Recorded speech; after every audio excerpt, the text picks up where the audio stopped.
شکر ہم خدا کی ذات کا، خدا کی ذات کا نیا پھر دن ہوا۔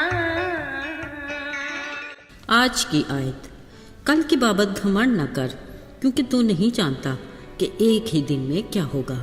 امثال 27 باب پہلی آیت۔ عزیزو، غرور اور گھمنڈ اپنی نوعیت کا پہلا خطرناک جراثیم ہے جو گناہ کے مرض کا باعث بنا۔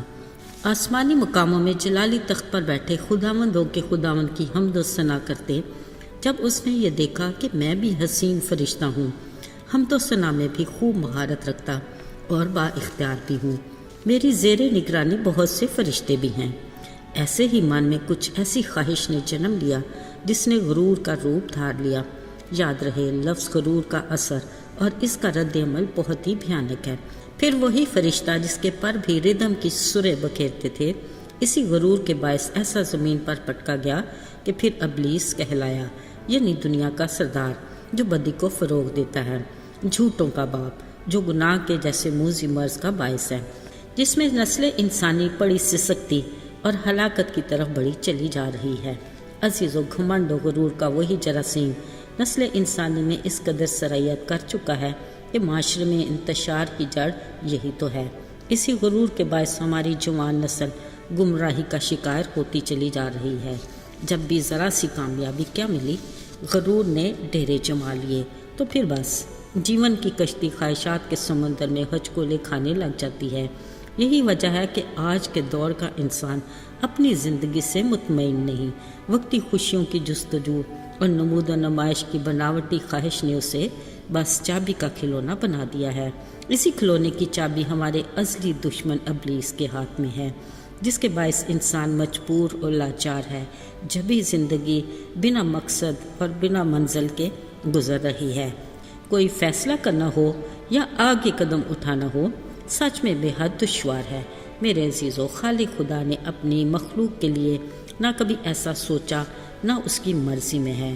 اس نے بنی نوع انسان سے ہمیشہ رفاقت اور ملاپ کی آرزو کی۔ اس کے لیے وہ ہر جوان کو داؤد کے نمونہ پر چلتے دیکھنا چاہتا ہے، تاکہ آج کے دور میں بھی وہ یہ کہہ سکے، مجھے میرے دل کے موافق مل گیا۔ میرے عزیزو، داؤد تب 16-17 سال کا خوبصورت جوان تھا۔ وہ سادہ مزاج اور عمدہ کردار کا مالک تھا، خدا کو پیار کرنے والا اور ماں باپ کا وفادار۔ کلام مقدس کے مطابق جب وہ اپنے باپ کے حکم سے میدان جنگ میں گئے ہوئے اپنے بھائیوں کا حال دریافت کرنے گیا، بھائیوں کے لیے رسد کے سامان کے علاوہ اس کے ہاتھ میں غلے نما ایک فلاخن اور تھیلے میں صرف 5 پتھر تھے، مگر یقیناً اس کا دل اپنے خداوند میں مسرور اور شاد تھا۔ وہاں پہنچ کر اسے جس صورتحال سے دوچار ہونا پڑا اس کے گمان میں بھی نہ تھا۔ اچانک اس کے کانوں نے ایک بڑی للکار سنی۔ کوئی اسرائیلی فوج کی فضیحت کر رہا تھا کہ مجھ سے لڑنے کے لیے کوئی مرد نکالو، یہ بھی سن لو، اگر تم غالب آؤ تو ہم تمہارے غلام ہوں گے، اگر ہم غالب آئے تو تم ہماری خدمت کرنا۔ پتہ چلا یہ ایک فلسطینی سورما ہے۔ وہ گزشتہ 40 دنوں میں ایسا ہی کہہ رہا تھا۔ عزیزو، ایک دشمن کی یہ باتیں اس جوان داؤد کو بے حد ناگوار گزریں۔ اس نے کہا، یہ نامختون ہوتا کون ہے جو زندہ خدا کی فوجوں کی فضیحت کرے؟ اس کی غیرت نے اسے مجبور کیا کہ وہ اس کا مقابلہ کرے۔ اس نے فلاخن ہاتھ میں لی اور 5 پتھر تھیلے میں ڈالے اور دیو کا سورما کے سامنے جو بھرپور جنگی لباس میں تھا جا کھڑا ہوا۔ اس جوان داؤد کو دیکھ کر وہ فلسطینی سورما غرور سے بھر گیا۔ کہا، تو مجھ سے مقابلہ کرے گا؟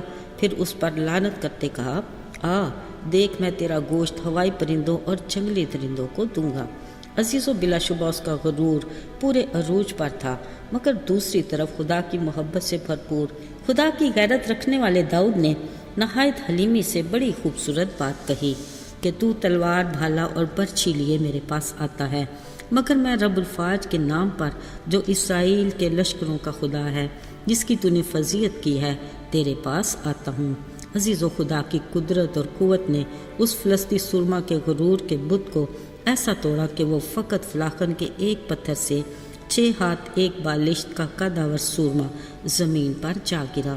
تب داؤد نے بھاگ کر اسی کی تلوار سے اس کا سر تن سے جدا کر دیا اور یسوع کے نام کی قوت سے غرور سے بھرے جاتی جولیت پر غالب آیا۔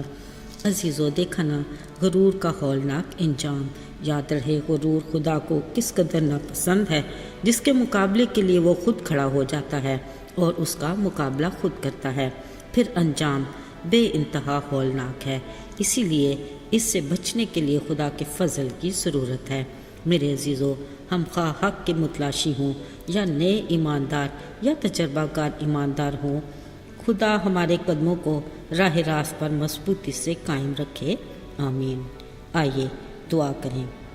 اے خداوند، ہم تیرے شکر گزار ہیں کہ تو ہماری کمزوری میں ہمارا زور ہے، ہماری مضبوط چٹان اور محکم قلعہ ہے۔